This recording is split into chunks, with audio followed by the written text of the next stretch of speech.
one more time with those Mary Oliver words, stillness, one of the doors into the temple. Thank goodness for those times when we have known that kind of stillness. I have experienced it a number of times, but tend to think that too often I have rushed by the door, not paying enough attention. However, a couple weeks ago I had done it.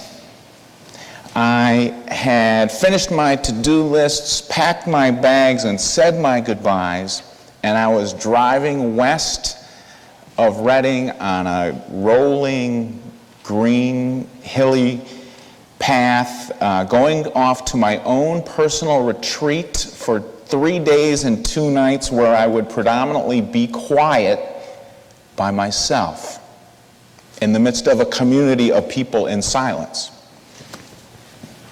As I had been preparing for this retreat, more than a couple people had said to me, "Kent, didn't you have less than success on another silent retreat you had a while ago that you told us about?" So yes, I was remembering the time that I went to a weekend-long silent Buddhist retreat with limited eating, and about 10 hours into the retreat, I realized this was just not going to work for me. And I told the head monk I needed permission to talk, and I needed to leave. I told my friend goodbye, and then I darted out of the dark forest as fast as I could, and I got to the McDonald's, I remembered, 10 minutes before closing time and ordered a supersized cheeseburger meal with so much enthusiasm I thought the staff was going to call the cops on me. But this time would be different. I knew it would be different. Entering the Jesuit Center, it's called, 10 miles west of Reading, the Jesuit Center, I was calmed by the waving tall grasses, the tall maples, and the walnut trees, the black walnuts were just imposing and gorgeous. The cardinals and the robins were chirping. The central building, which has many purposes, one of them is it's a dorm, it is beautiful, a bit intimidating. And so honestly, though, in those first few hours of being there, I felt a bit awkward. I was walking around trying to get a feel for the place. And I was thinking, how do I feel right now? I didn't know how to describe it. I was uncomfortable, I know that. Fortunately, it did not take long to confirm that this silent retreat would bring contentment. Part of it is that this chapter of my life, Kristen and I have 2 smaller children and fast-paced jobs, so I knew I would like the quiet this time. It was different than last time. I read, walked on the gorgeous grounds, ate and slept. I sat on a bench, walked, ate, slept, read, did it again. I was very grateful for the opportunity. Started to feel really good, like my batteries were being charged. I felt centered and strong. One of the key words that kept coming, I said, I felt so strong being here. I missed my family, but I did not want to leave. But on the ride home, coming back, I was just filled with laughter and peace.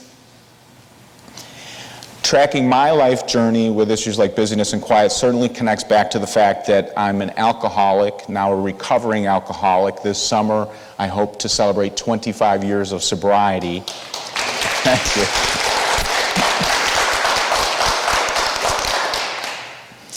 And for a long time, I had a saying in the ministry, I say, well, I'm an alcoholic, I am not a workaholic.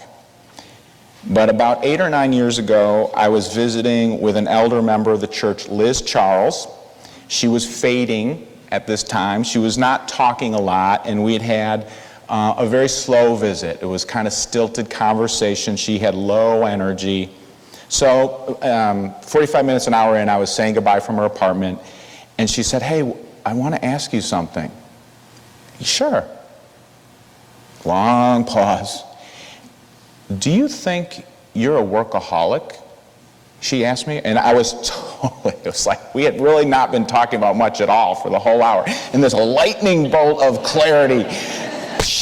I had never spoken with another human being about this issue in my life verbally. But in the couple weeks before she brought it up, I had been thinking about it. I thought, geez, I wonder if it's true anymore. So in the months and years to follow, I really have reflected on this with friends and colleagues, and Kristen and I have talked about it a lot. And how does this intersect when you're passionate about a vocation and a calling, and all these cross currents. So over the last years, I believe that I am not a workaholic, but I sure do have some strong and impossibly some addictive ways of staying busy in a lot of ways. And I know I'm not alone. It's interesting how many folks talk about busyness these days. I actually am more interested in hearing folks who think they don't deal with busyness, because so many people are busy. I know many retired people with economic capacity who say they struggle with busyness. I think that's a red flag in our society. I know that many of us struggle with, when someone asks you, how are you doing, is it helpful to say you're busy if that's just your normal state of being? You know, is that part of how you're doing? Is that who you are? Or, you know, so, and what does it say about you? What does this busyness mean? We're trying to be important? I don't know. A lot of different things for different people. And not everybody is busy, of course. But 3 years ago, we had our second son, Alice. And a year after that, I went on tilt. My pinball machine really went on tilt for a while, and I had to surrender. This was not the first time in my life that I surrendered to significant change out of pain. The busyness of my life hurt, but I really accepted that I needed change. And for about 2 years now, I really have not been in addictive habits with busyness, and I've been really pushing back on things, and it's been helping me. But it's tough. Busyness is prevalent like groundwater in our culture, and at times it's quite costly.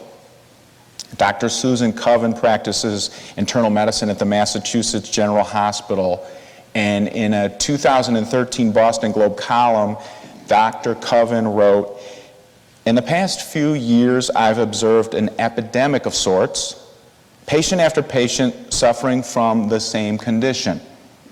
The symptoms of this condition include fatigue, irritability, insomnia, anxiety, headaches, heartburn, bowel disturbances, back pain, and weight gain. There are no blood tests or X-ray diagnostics of this condition, and yet it's easy to recognize. The condition is excessive busyness." Excessive busyness, says Dr. Coven. Notice she doesn't name anxiety or depression, which are two things that are also prevalent in a high percentage of our culture. So I'm grateful right now I have surrendered to the need, which what has actually become a desire to be quiet and in nature. And of course, we can't always take 3-day retreats. I've done this once in the last 3 or 4 years, and I'm a minister. So we can't all do that, but little periods of time. What are your ways to surrender to less TV, more sitting and talking with somebody, more quiet, more playing bridge, playing cards with friends? There are a couple main roadblocks. Like this is the symptom, I think. This is not the core, maybe psychological or spiritual challenge. The core, I think, are a couple areas, and I'd like to know your thoughts. Many of us suffer from unbalanced thinking, something like this: I am not worthy unless I am producing something. The work ethic run amok. I am not worth my weight if I'm not producing, doing something that's tangible. People in many different fields, I've been looking around, from religion, spirituality, business, are looking into this. The Harvard Business Review published an article showing the challenges of busyness and effectiveness, showing how people get locked up in this. So one study involves soccer goalies specifically in techniques for defending penalty kicks. Harvard Business Review. Free kick, somebody has had a hard penalty. There's a free kick 10 yards in front of the box. The goalie has to stand on the line until the person kicks the ball. When the goalie stands essentially in the center, he or she is effective in stopping it 33% of the time. Diving left, 12% of the time stop. Diving right, 14%. So diving gets you a combination of 26% stops. Staying in the middle gets you 33%. Yet goalies stay in the middle about 6% of the time. People get paid a lot to analyze soccer and coach soccer. So something is going on there. I think it's probably connected in these business people think it's, many of us are hardwired to think we have to be doing something. I don't want to let my teammates or my fans down and just stay lazy in the middle. In preparing this week, I ran this example by a stay-at-home parent, and he thought this really resonated for stay-at-home parents who too often are expected to justify what they are accomplishing during the day. Just staying home, just staying home or just in the goal is often seen as not enough. So you have to jump. Jump for what? This is also connected to studies that they say show how our culture and our brains are working. You're driving home from shopping and you hit a snag in the traffic. It's slowed down. You're disappointed and frustrated. A lot of people will go on a long, crazy detour that they know is going to take longer to ultimately get home, because I can't just sit here and do nothing through the slowdown, even though it's ultimately going to, in many cases, get you there faster than the long detour. So the point is, how does this apply to your regular life, your daily life, the decisions you're making? Why are you doing what you're doing? That's the question I think we all have to claim our power to ask. The question. Before I get a little more to that, the second major obstacle to many of us not slowing down and doing busyness for the wrong reasons is sometimes we are not comfortable in our own skin. Are you okay with being you without distracting yourself from being you by running? Are you comfortable with you? Do you love you? While on retreat, I had this mantra that just started coming to me. I can be me without running. Just that's what was coming up in my soul. I can be me without running. I can like me and the world without hustle, is what I think it meant. In China, as long as 2,600 years ago, Lao Tzu said, by not doing, everything is done. By not doing, everything is done. And for most of my life, I would say I either did not agree with that statement or I did not understand that statement. That's what I would have said most of my life. But since my pinball machine went on tilt 2 years ago, I really have been in more quiet, and I have started to feel this reality that I still don't fully understand. Here in Northwest Philly, in the springtime, right now, hearing the chirping and singing of the birds has become a priceless symphony to me. Just love the birds right now. You can be you by not doing. And I hope you know that. So one way I've found in the literature to help us break this down is busyness of choice and busyness of no choice. Okay, so when you're doing things, can you break it down? Do you have a choice? So one possibly simple example that most of us could get or agree with, a single parent who has to hustle a lot for work, making ends meet, making the house run, and maybe taking a class. That adult probably does not have a lot of choice at that chapter of his or her life. Okay, what are other examples where you have choice? I think most of us, including me, spend a lot of our lives tricking ourselves into thinking we don't have choice about a lot of the things we're doing. So claim your power.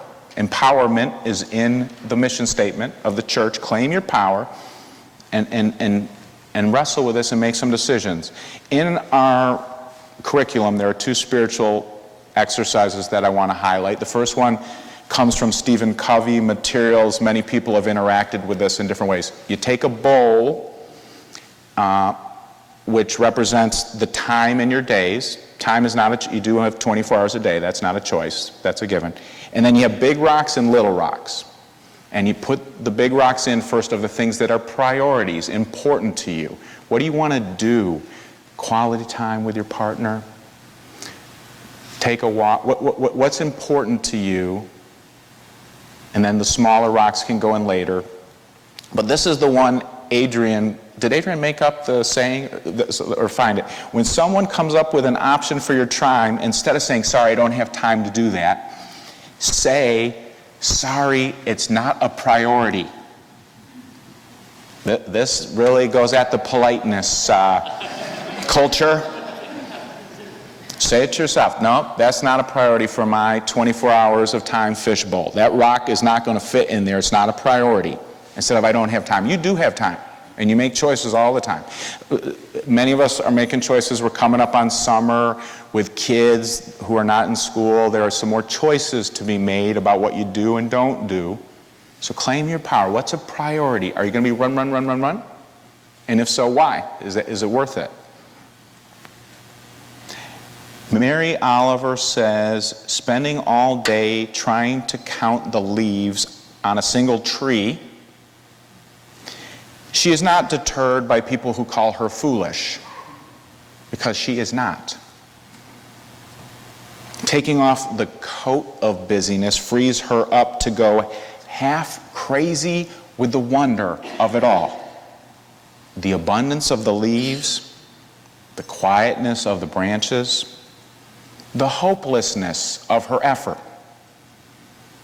She is in that delicious and important place, roaring with laughter, full of earth praise. This is the good news of our faith tradition. These experiences of being full of earth praise are universally available to all. One of my favorite hymns is, you gotta do when the Spirit says do. You gotta do when the Spirit says do. When the Spirit says do, you gotta do, oh Lord. You gotta do when the Spirit says do. It's also true that you gotta stop when the Spirit says stop.